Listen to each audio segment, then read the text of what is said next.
Why are you so jealous? He's just touchy. She said while letting him put his arm around her. So I walked out without a word. Now he cheated on her. She's humiliated. And I'm with someone who actually respects me. Hey viewers. Before we move on to the video, please make sure to subscribe to the channel and hit the like button if you want to see more stories like this. Thanks. I never thought the slow downfall of a relationship could feel like background noise. One moment, you're sharing grocery lists and inside jokes, and the next, you're walking around each other like polite strangers occupying the same square footage. But that's how it was with Emily. In the beginning, we were good. Not perfect, but solid. She used to lean into me on the couch, stealing my hoodie when she pretended to be cold. Even though I knew she wasn't, she'd text me things like, you made my day. Nothing overly dramatic, just warmth somewhere along the way.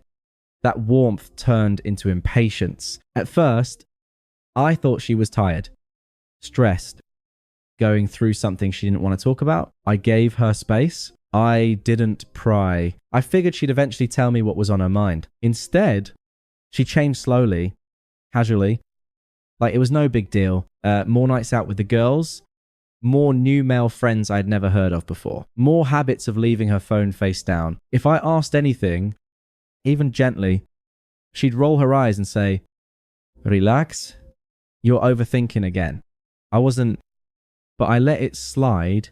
She started dressing differently too, not in a bad way, just intentionally extra effort, but not for me. I noticed the shifts, longer time getting ready, new perfume, makeup done with more precision, and her laughter changed. I know that sounds stupid, but you learn someone's laugh when you love them. Hers used to be soft, genuine, a little snort when something was actually funny. Now it was louder, sharper, and directed at other people, directed at one person in particular. Tyler. I didn't know him well. Just a friend of a friend who somehow kept showing up whenever Emily did.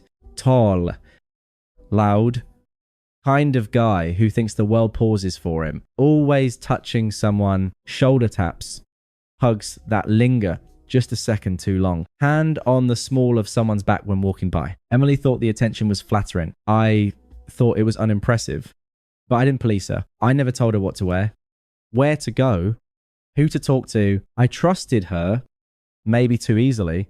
Still, it was obvious the dynamic between us had shifted. When we were alone, she seemed distracted, scrolling endlessly, liking posts she never would have before. She started following fitness influencers, boss babe types.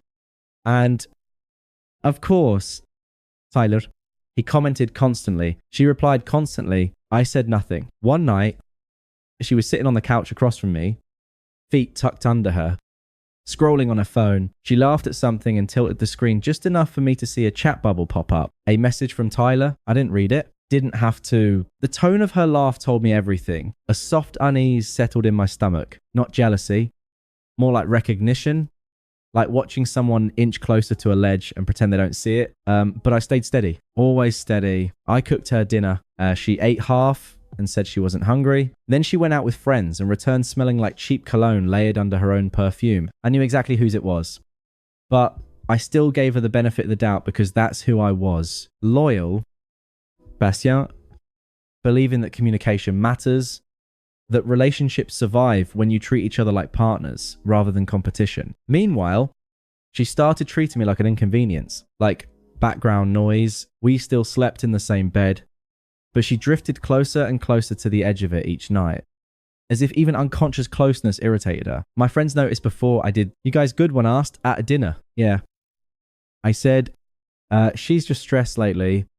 He gave me a look, the kind that says you don't believe that either. But I held the line because the truth was I wanted things to be good. I wanted us to work. I just didn't realize that she had already mentally left the relationship and that her exit was going to be loud, humiliating, and completely intentional. The invitation came from one of Emily's friends, a casual get-together at an apartment downtown. Nothing fancy, just drinks, music, the usual. I wasn't excited, but I went because it felt like the polite thing to do, And because a part of me still hoped things might feel normal again if we were around other people, that illusion died the moment we walked in. Tyler was there. Of course he was. He had that grin, the kind that looks glued on, like it exists purely to announce he's the center of the room. He stood up when he saw Emily, but not for me. There you are, he said, pulling her into a hug that lasted long enough to feel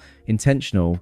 She hugged back tight. I stayed calm. I didn't interrupt. I didn't make a scene. I just stepped aside and let the moment end on its own. Emily chirped, "Let's sit," and dragged me toward a corner sofa. But somehow the space next to her stayed open, and the space next to me filled with someone else. Then Tyler casually slid into the spot beside Emily, close enough that his knee brushed hers.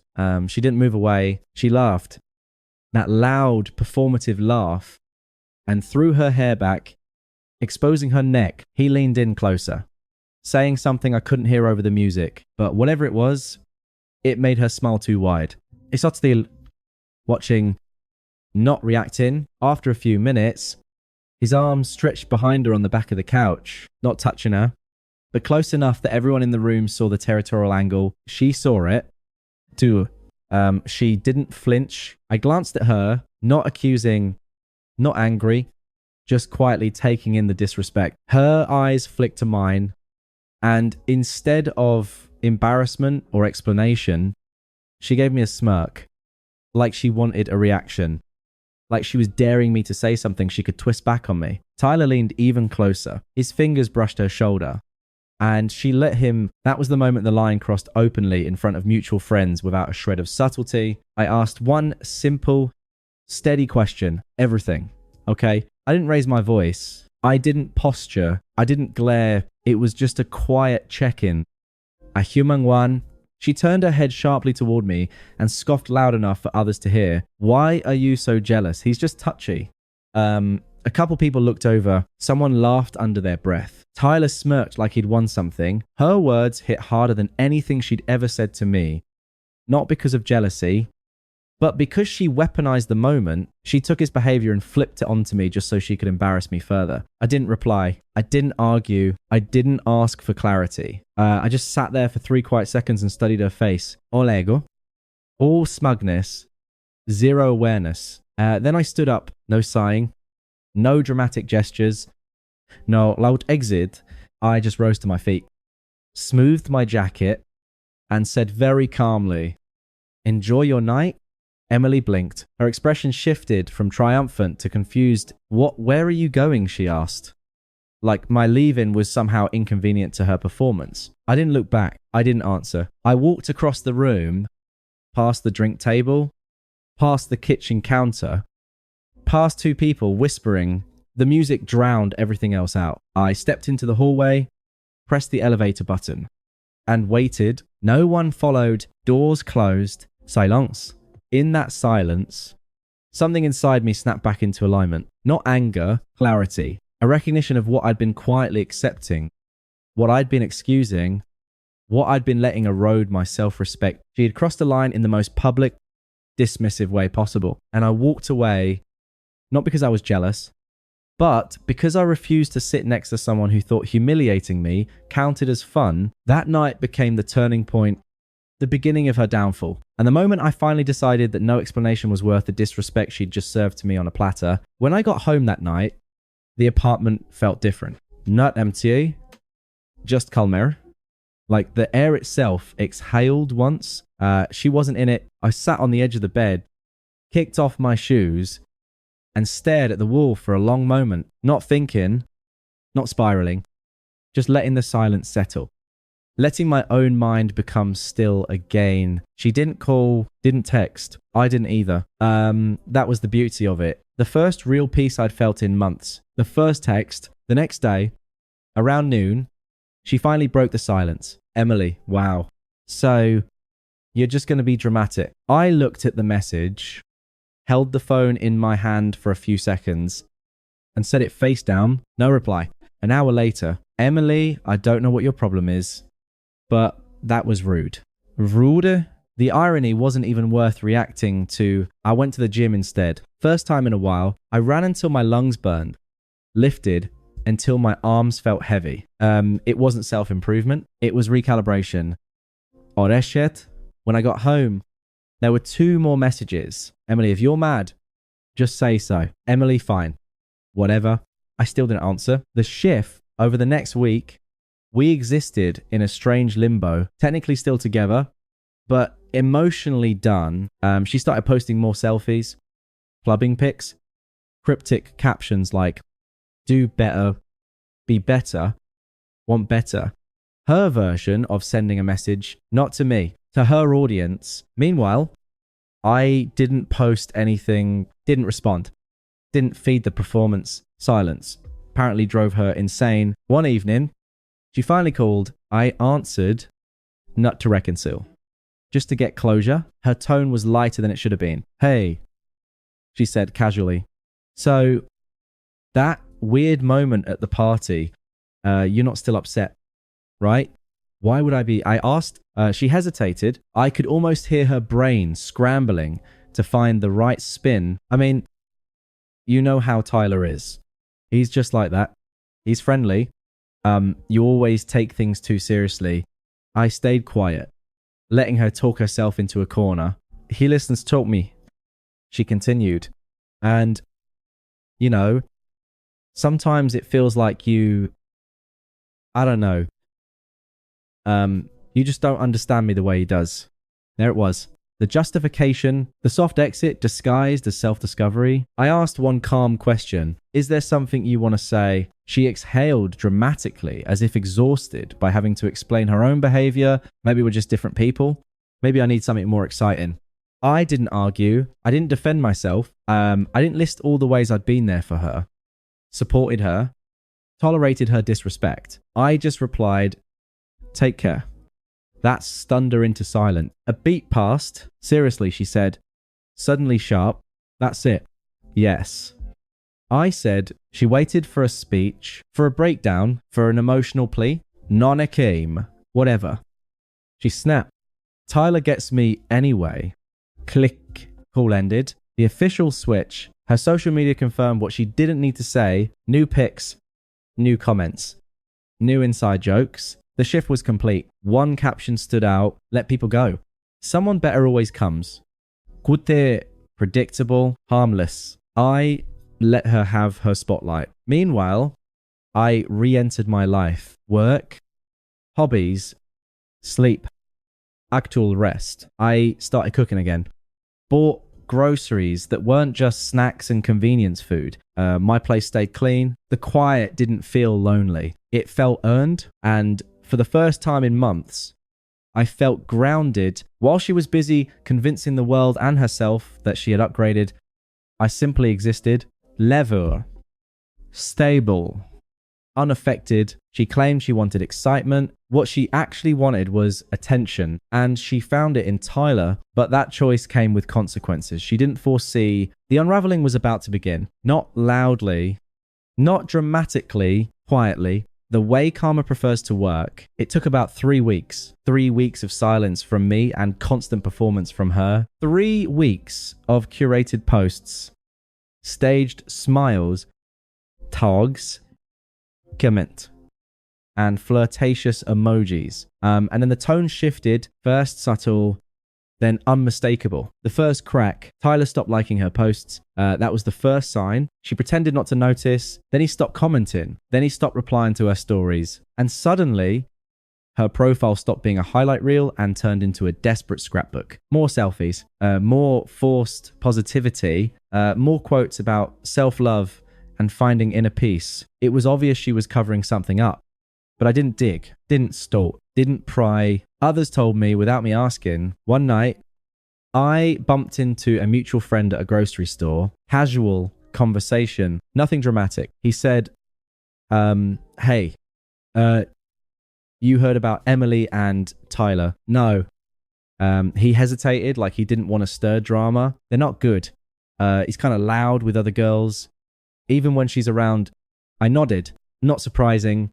He blinked, surprised at my calmness. Well, she's been asking about you. That made him uncomfortable. Like, he expected me to be affected. I shrugged. People ask things. We parted ways. I didn't think much of it, but I knew something was unraveling.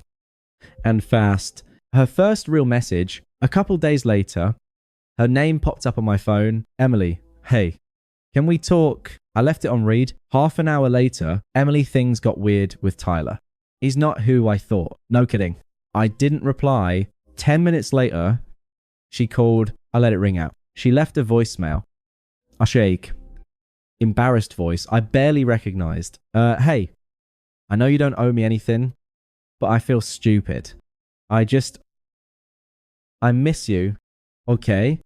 I deleted the voicemail and returned to what I was doing. No emotional spite. No satisfaction. No pitfall. Just neutrality. The public issue. Another mutual friend messaged me the next day. Friend, dude. Not to stir things. But Tyler showed up at the bar with 2 girls last night. Emily left crying. I typed back. Got it. Thanks. Nothing more. No empathy. No commentary. Just acknowledgement. Her second crack. Engo. Silence didn't sit well with her. The next day, she texted again. Emily, why are you ignoring me? We were together for years. I replied with deliberate slowness. Me, you're with someone else. Now, talk to him. Her response came fast. Emily, he doesn't care, like you did. He's not serious. He doesn't even listen. I typed nothing. Seconds later, Emily, I made a mistake. Okay? Can you stop being cold for 5 seconds? Her desperation was rising, not because she loved me, but because the attention she ditched me for had dried up. I still didn't feel it. The collapse, the next night, around midnight. There was a knock at my door. I ignored it. Knock again. Then her voice, please, can we talk? I really messed things up. I didn't get up, didn't check the peephole, didn't open the door. Her voice cracked, but not with remorse. With frustration, why are you doing this? Why won't you just talk to me? Then Enga, you're being so immature.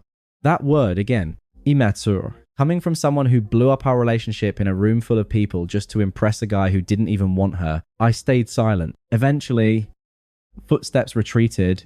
The hallway fell quiet. I didn't check if she texted afterward. I didn't feel curious. I didn't feel vindicated. I felt free. Her choices were catching up. Her illusion was dissolving. And for the first time, she was forced to face something she'd worked hard to avoid. Life without me. I didn't think about Mara again until my phone buzzed one quiet morning. I assumed it was work. Instead, her name flashed across the screen. A message request on Instagram, the kind you only get when someone has blocked you before, unblocked you now, and is desperately hoping you'll respond. I didn't open it. I didn't have to, because a minute later, another notification arrived. A forwarded screenshot from Tom. My friend group chat was apparently blowing up. Mara's new relationship, the one she flaunted, the one she used to justify her disrespect, had imploded exactly the way everyone but her saw coming. Her touchy guy was now too friendly with multiple women. Her exact words from the party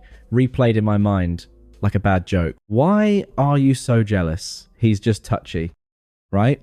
Except now, she was the one pacing, crying, demanding explanations while he ignored her calls. She went from bragging to being humiliated in the same social circle she tried to impress. I scrolled through the messages. Her meltdown was public, loud, desperate. She wasn't asking for advice. She was asking for an audience, and I wasn't interested. I put my phone down and continued my day. Later that afternoon, I stopped by a cafe near the office. The cashier already knew my order by heart. Small routines, peaceful ones. They mattered more than any dramatic explosion happening somewhere else. As I waited, someone tapped my shoulder. It was her, face blotchy, mascara smeared, one shoe slightly bent, the heel clearly damaged. Like she rushed out of the house without thinking. Her voice was shaky. Can we talk? There it was. The last predictable chapter. I stayed silent, not cold, just uninterested. She kept going, filling the quiet with explanations. Excuse. Confessions. Circular logic. Words spilled out. None of them sharp enough to pierce me anymore. She said she missed how stable things were with me. She said she didn't appreciate me back then. She said everything I already knew she would eventually admit. When she realized I wasn't reacting, Her tone shifted to pleading. Can we start over? I let the question hang between us until even she grew uncomfortable. Then I said the only thing that mattered. No. A simple. Clean answer. No anger. No monologue. Just truth. I took my drink, walked past her, and stepped into sunlight that felt lighter than anything I'd carried back then. She turned to watch me walk away. Quiet now. Realizing she had nothing left to say, I didn't look back because the story was over and the ending belonged to me, not her. Thanks for watching. Make sure to subscribe to the channel and hit the like button. What do you think about this story?